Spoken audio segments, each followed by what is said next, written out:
Vamos abrir a Bíblia lá em Mateus.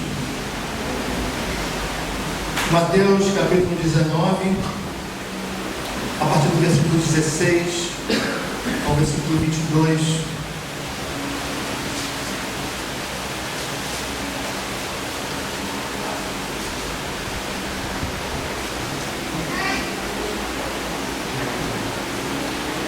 Mateus capítulo 19, a partir do versículo 16 até o versículo 22. Diz assim a palavra de Deus: E eis que alguém, aproximando-se, lhe perguntou: Mestre, que farei eu de bom para alcançar a vida eterna? Respondeu-lhe Jesus: Por que me perguntas acerca do que é bom? Só existe um. Bom só existe um. Se queres, porém, entrar na vida, guarda os mandamentos. E ele perguntou: Quais? Respondeu Jesus: Não matarás, não adulterarás, não furtarás, não dirás falso testemunho, honra a teu pai e a tua mãe, e amarás o teu próximo como a ti mesmo. Replicou-lhe o jovem: Tudo isso tenho observado. Que me falta ainda? Disse-lhe Jesus: Se queres ser perfeito, vai e vende os teus bens, dá aos pobres, e terás um tesouro no céu. Depois vem e segue-me. Tendo, porém, o jovem ouvido essa palavra, retirou-se triste, por ser dono de muitas propriedades. Esse jovem, ele se encontrou com o Senhor Jesus Cristo. Nós já vimos essa passagem algumas vezes, e ela é muito rica. Ela é rica porque ela vai no cerne, ela vai lá no coração, e ela mostra como é que as pessoas veem a obediência a Deus de maneira tão superficial. Como que as pessoas veem a obediência a Deus de maneira tão, como eu vou dizer, legalista. Basta o cumprimento de regras, e certas regras que a gente vai ter o favor de Deus. E na verdade, o Senhor Jesus Cristo, Ele estabelece a segunda tábua do mandamento, né? Ele mostra: não roubarás, não matarás. Mas quando Ele mostra a primeira tábua, só que de uma maneira prática, que é amar a Deus acima de todas as coisas, aí aquele jovem percebe que ele não amava a Deus. Aquele jovem percebe que ele não seguia os mandamentos. Quando a lei foi colocada de uma maneira muito pessoal, de maneira muito profunda por aquele que sonda todos os corações, aí ele se entristece e percebe que existia, ele não adorava a Deus, na verdade sim um ídolo no coração dele. E isso é algo muito interessante, porque a gente vai perceber que todos nós estamos diante de um Deus que é santo. E essa é a grande questão da vida. Eu já participei com os irmãos, já conversei com os irmãos a respeito de um certo filósofo existencialista que veio ao Brasil, deu uma palestra, agora eu não me lembro o nome dele, mas perguntaram para ele qual é a grande questão da vida, qual é a grande questão da humanidade. E aí, ele respondeu: a grande questão da humanidade, ele é um filósofo existencialista, um filósofo ateu, ele disse o seguinte: a grande questão da humanidade é se Deus existe. E aí, as pessoas ficaram boquiabertas com aquela afirmação. Por que é a existência de Deus? E ele de cara, ele vai dizer: porque se Deus existe, existe um jeito certo de viver. Se Deus existe, Ele estabeleceu uma regra. Se Deus existe, Ele estabeleceu uma norma.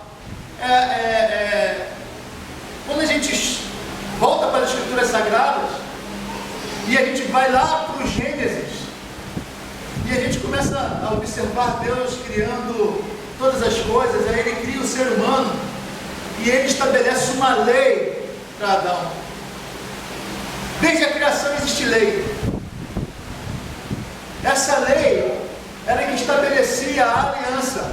A obediência a essa lei é que estabelecia se o homem tinha comunhão com Deus ou não.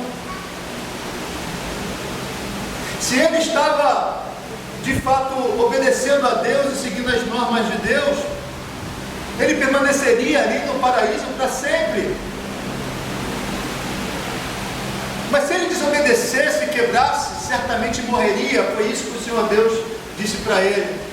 E essa morte é muito mais do que simplesmente a morte física, mas uma morte espiritual, um abandono, né, das coisas de Deus no coração.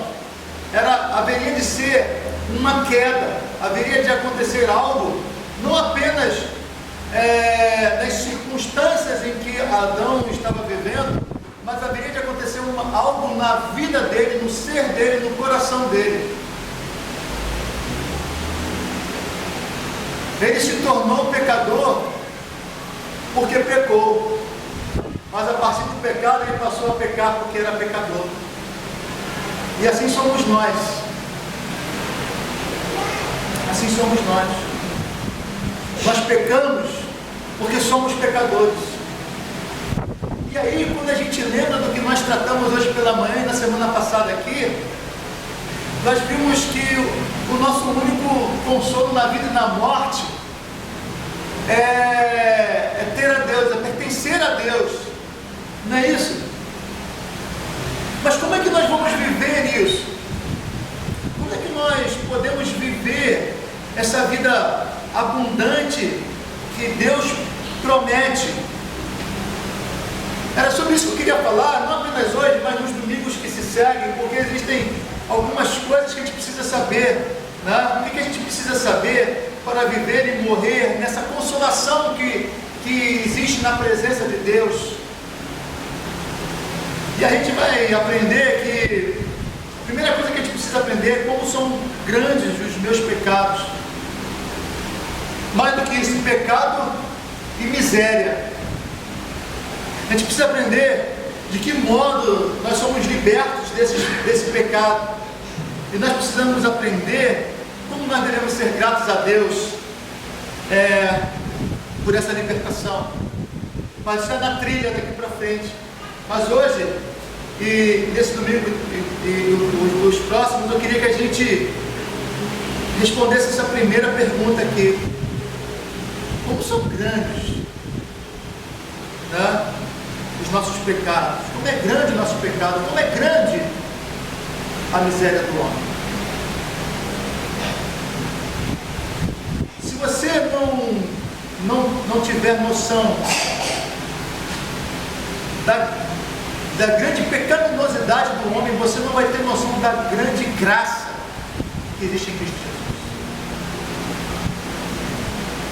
É só você ter noção do fundo do poço em que a humanidade se encontra espiritualmente, é que você vai perceber a grande e maravilhosa obra que Cristo operou. E aí, quando aquele jovem se depara com o Senhor Jesus Cristo e pergunta: o que eu devo fazer de bom? Porque ele sabia que de acordo com a lei, ele tinha que ser bom. Ele tinha que cumprir as regras, ele tinha que seguir a lei. Mas o Senhor Jesus Cristo, ele vai mostrar para aquele jovem, vai mostrar para todos nós, que é impossível seguir a lei. É impossível para nós sermos obedientes a essa lei. E aí, a lei deixa de ser o meio pelo qual somos salvos, como era o caso de Adão. Era salvo não, a aliança permanecia, né? Ele não precisava ser salvo, ele estava no estado de inocência, no estado de perfeição, na sua criação. Mas aquela aliança permaneceria pela obediência. Mas agora, ele pecou, e agora nós não conseguimos mais obedecer. Então para que serve a lei? Para que servem os mandamentos? Os mandamentos continuam sendo santos, os mandamentos continuam sendo perfeitos, porque os mandamentos é a vontade de Deus. Mas eles não servem para nós mais como um meio de salvação, como muita gente quer ainda hoje, que está no coração da humanidade, procurar fazer alguma coisa para buscar essa salvação. Está em todas as religiões.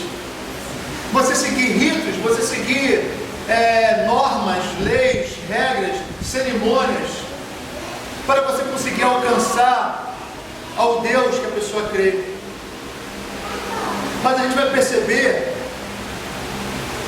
que ninguém será declarado justo diante de Deus baseando-se na obediência à lei.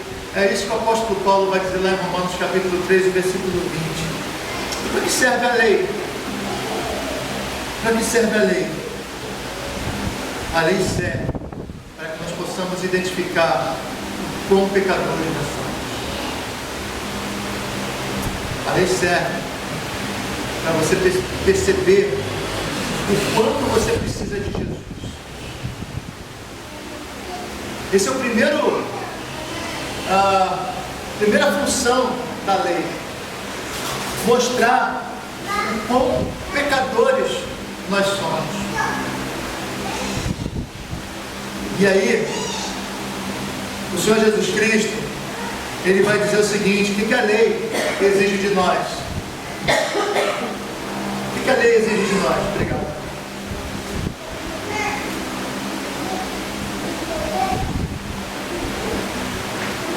O Senhor Jesus Cristo, Ele vai dizer lá em Mateus capítulo 22, versículos 37 a 40. Amarás o Senhor teu Deus de todo o teu coração, de toda a tua alma, de todo o teu entendimento. Este é o grande primeiro mandamento. O segundo, semelhante a este, é: amarás o teu próximo como a ti mesmo. Desses dois mandamentos dependem toda a lei e os profetas. Essa afirmação não é pequena. Ele está dizendo que todo o Antigo Testamento, lei, entenda-se os 5 primeiros livros lá, Gênesis, Levítico, Número, Deuteronômio, os 5 primeiros livros, a lei de Moisés, o Pentateuco, e os profetas, para o judeu, é tudo que vem depois. Toda a lei e os profetas depende disso aqui. Está resumido nisso aqui. Você quer ser salvo? Sem Cristo? Tenta obedecer. A questão toda, você pode? Ou nós vamos chegar para Deus assim como aquele rico chegou para ele: o que eu vou fazer de bom? E aí a gente vai perceber a miséria do nosso coração. Alguém já disse que nós somos como aquela baleia que encalhou. Outro dia uma baleia encalhou aqui no rio. Ela morreu. Por que ela encalhou? Porque ela ultrapassou o limite. Ela ultrapassou o limite em que ela poderia nadar com liberdade. Quando ela ultrapassou aquele limite, ela se condenou. Quando ela ultrapassou aquele limite, ela não tinha mais a capacidade de retornar. Assim é a lei. O Senhor Deus disse a Adão: vai até aqui, mas não passe daqui. Mas ele ultrapassou, ele desobedeceu, ele ultrapassou o limite, ele encalhou a humanidade.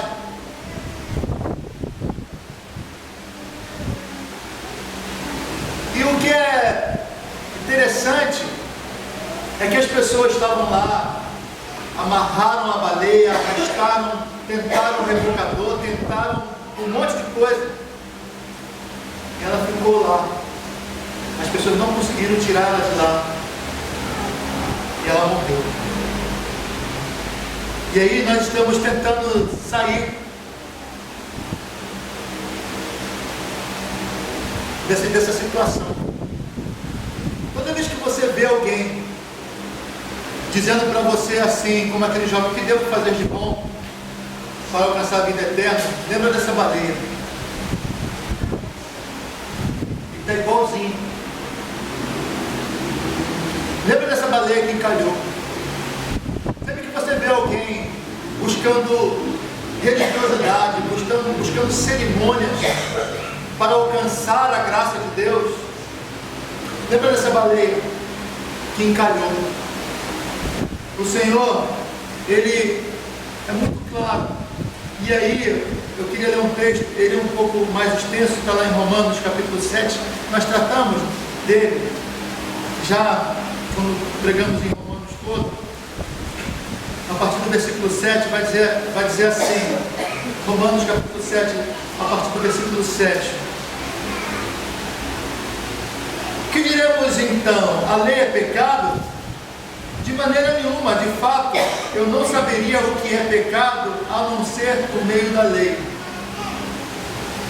Pois na realidade eu não saberia o que é cobiça se a lei não dissesse não cobiçarás. Mas o pecado, aproveitando a oportunidade dada pelo mandamento, produziu em mim todo tipo de desejo cobiçoso. Pois sem a lei o pecado está morto. Antes eu vivia sem a lei, mas quando o mandamento veio, o pecado reviveu e eu morri. Descobri que o próprio mandamento destinado a produzir vida, na verdade produziu morte. Pois o pecado, aproveitando a oportunidade dada pelo mandamento, enganou-me por meio do mandamento, me matou. Isso aqui acho que é a versão, a nova versão internacional. De fato a lei é santa, e o mandamento é santo, justo e bom.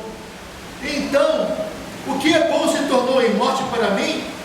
De maneira nenhuma. Mas para que o pecado se mostrasse como pecado, ele produziu morte em mim por meio do que era bom, de modo que por meio do mandamento ele se mostrasse extremamente pecaminoso. Também que a lei é espiritual. Eu, contudo, não sou, pois fui vendido como escravo ao pecado. Não entendo o que faço, pois não faço o que desejo, mas o que odeio. E se faço o que não desejo, admito que a lei é boa. Nesse caso, não sou mais eu quem o faz, mas o pecado que habita em mim. Sei que nada de bom habita em mim, isto é, na minha carne, pois tenho o desejo de fazer o que é bom, mas não consigo realizá-lo.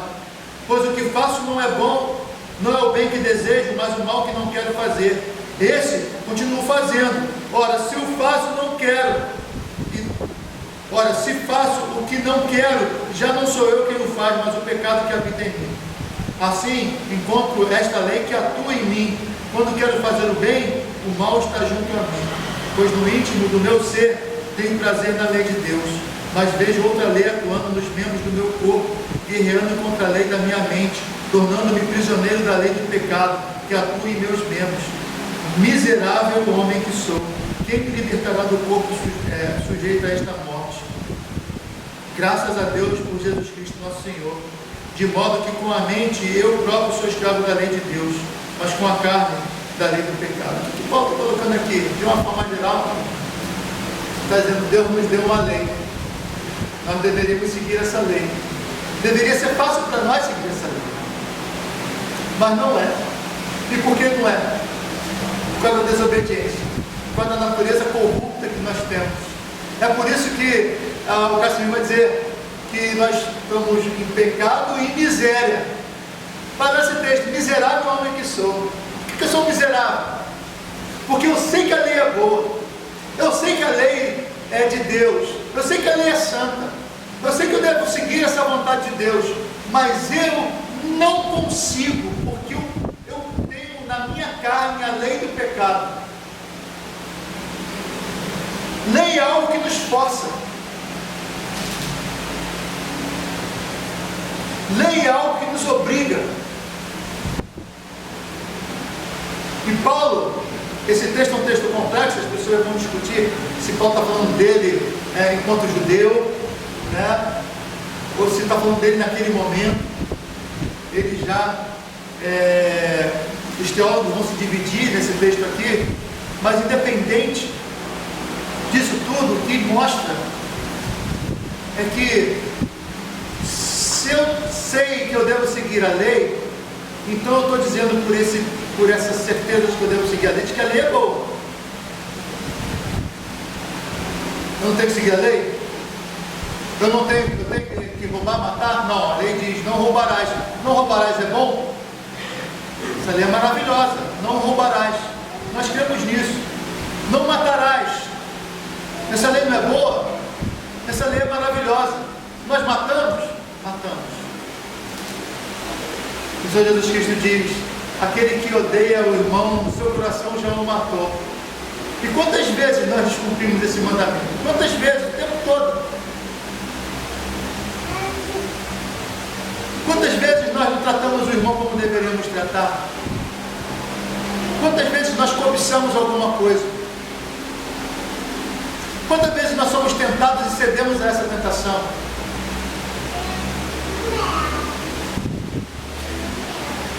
O que a gente vai aprender é que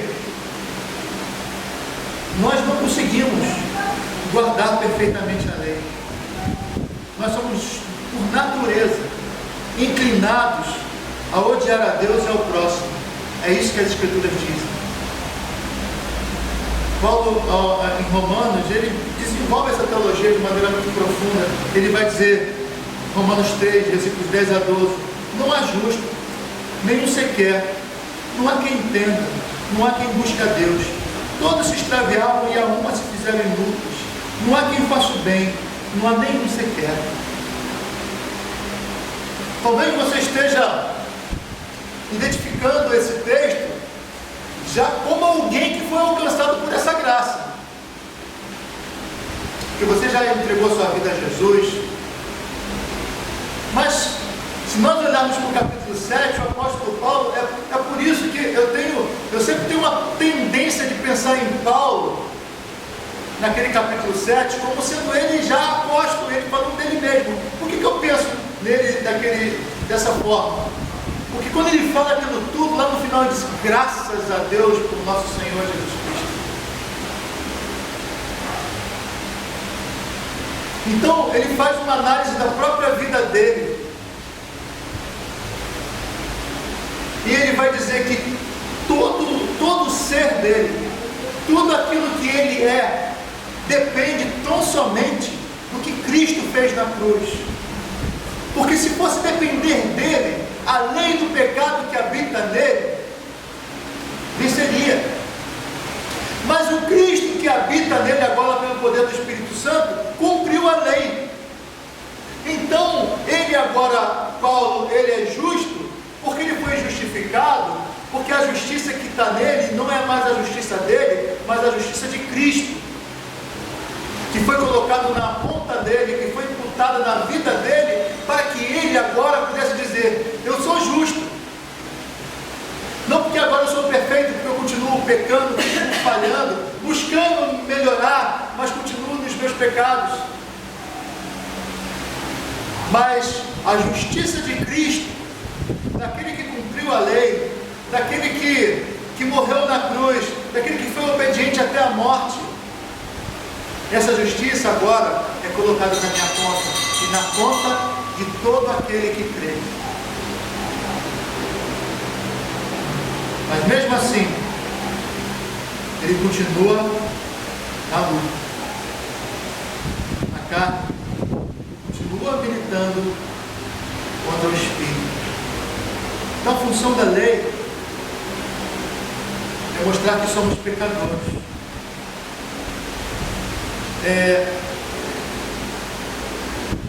E aí, essa lei, ela é tão profunda, né? A lei requer de nós obediência, mas a gente não consegue obedecer. Mas o propósito da lei é servir de um espelho. E quando você olha para esse espelho, você percebe sua própria natureza. É por isso que o crente de verdade, quando ele olha as pessoas lá fora, ele olha com muita misericórdia. Ele olha com muita misericórdia. Eu tentei achar isso no YouTube.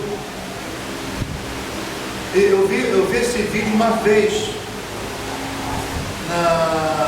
na minha vida, me marcou. Eu procurei, mas não encontrei. Mas um garoto tinha sido assassinado lá no sul do país. um jovem,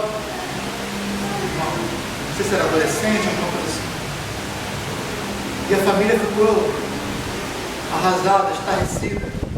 E o repórter foi perguntar, fazer entrevista com o pai, se não me engano. E o pai,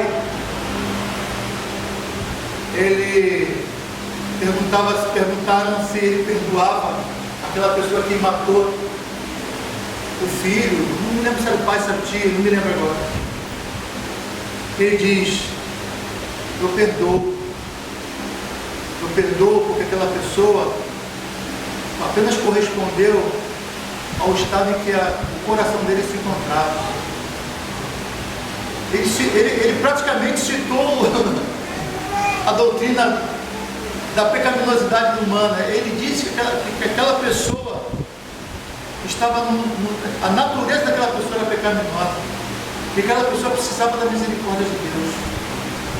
Em última análise, ele estava tendo misericórdia daquela pessoa, porque compreendia que a lei do pecado que habitava naquela pessoa é que conduziu ela àquela atitude. Difícil, né? Mas ele falou para o repórter, que apareceu na televisão.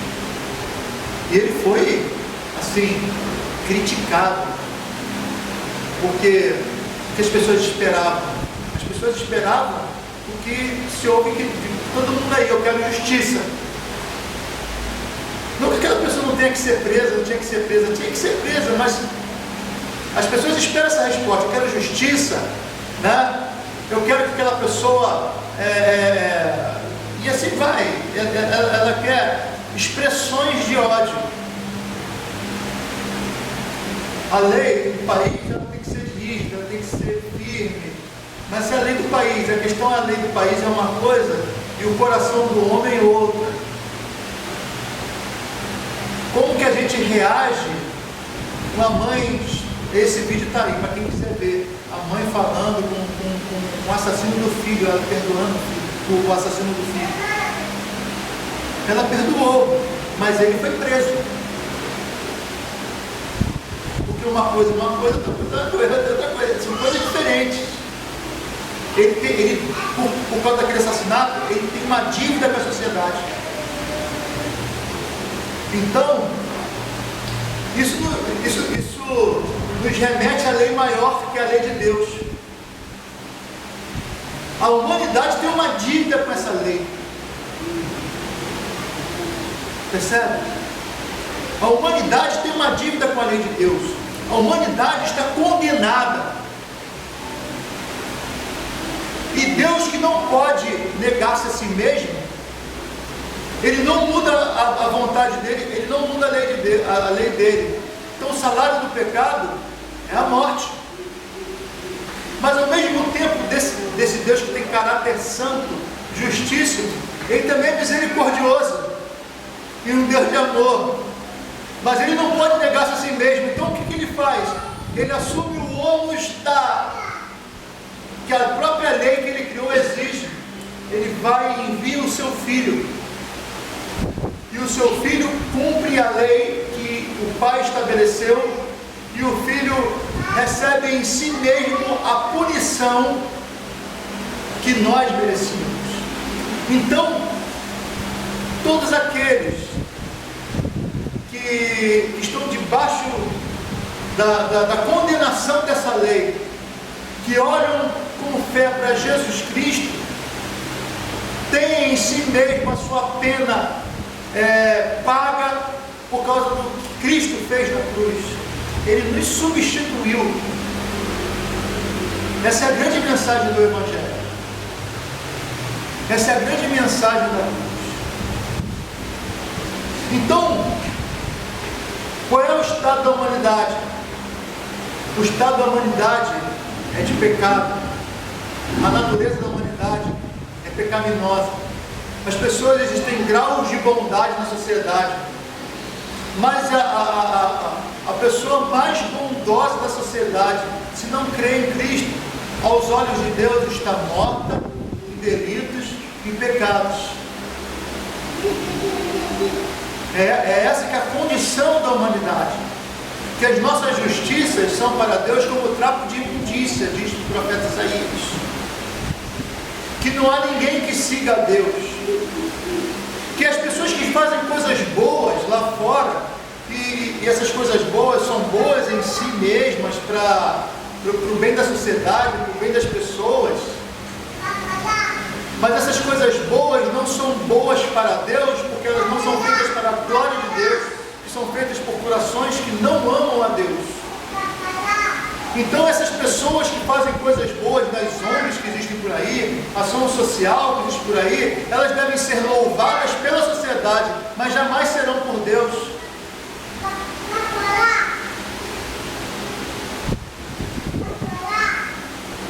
A gente confunde as coisas. Então, pessoas são premiadas porque foram lá na Etiópia e arriscaram suas vidas para tratar de pessoas que estão, assim, desesperadas, com fome. Essas pessoas estão fazendo um trabalho maravilhoso, impressionante.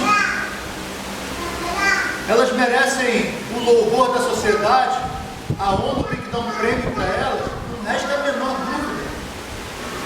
Essas pessoas merecem ser salvas? Não. A situação é outra. A condição é outra.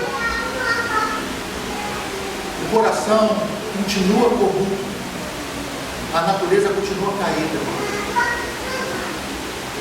O que se faz para a sociedade, se faz para si mesmo, se faz para o próximo, se faz para o país, mas não se faz para Deus. Não se faz para a glória de Deus. Porque o coração corrupto não consegue entender as coisas do Espírito, porque eles são loucura.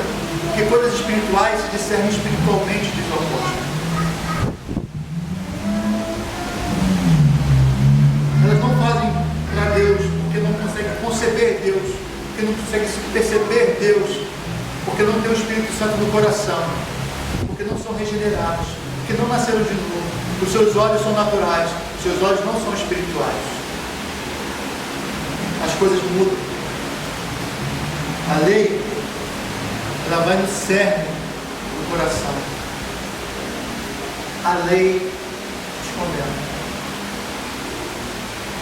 Só Cristo. Só Cristo. Meus irmãos, esses exemplos são complicados, né? As pessoas lá fora dizem, não, aquela pessoa é boa.